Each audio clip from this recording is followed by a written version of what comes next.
నేను పుదీనా కొన్నానండి.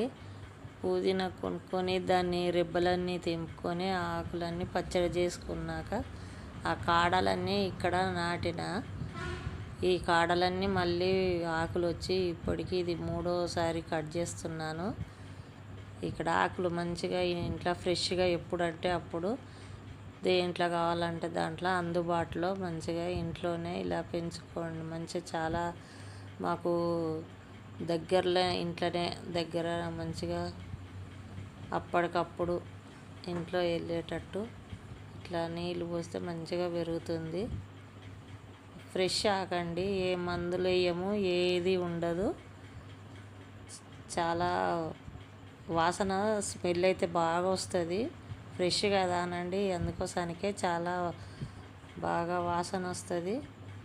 పప్పుచారులో కానీ వేరే మన మటన్ చికెన్ వాటిలల్లో కానీ వేసుకోవడానికి అప్పటికప్పుడు ఫ్రెష్గా తెంపుకొని వాడుకుంటాము మేము. ఇదంతా మొత్తము ఇట్లా పారుతుంది, మొత్తం ఇటు అటు అంతా ఇదంతా గుబురైపోతుంది. ఒక పక్క తెంపిన తర్వాత ఒక పక్క తెంపేస్తా. వారానికి ఒకసారైనా మాకు పచ్చడికి వెళ్తుంది ఇంట్లోనే. ఇదంతా తోటకూర అండి. ఇది కూడా మొన్ననే కోసాను. తోటకూర పక్కకు ఈ డబ్బాలో వేరే చిన్న పప్పులో వేసుకునే ఆకులండి. ఇదంతా తోటకూర. ఈ కొమ్మలన్నీ కట్ చేసిన కొద్దీ మళ్ళీ వస్తూ ఉంటాయి ఇవి. ఈ తోటకూర చాలా ఆరోగ్యానికి చాలా మంచిది.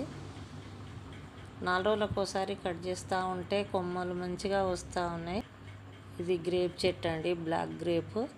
కట్ చేస్తూ ఉంటే మళ్ళీ వస్తూ ఉన్నాయి ఇవి. మళ్ళీ పందిరెక్కింది. ఇది పుదీనా పచ్చడికి చాలండి. ఇక లైక్ చేయండి, షేర్ చేయండి, కామెంట్ చేయండి, హైప్ చేయండి, సబ్స్క్రైబ్ చేసుకోండి మర్చిపోకండి.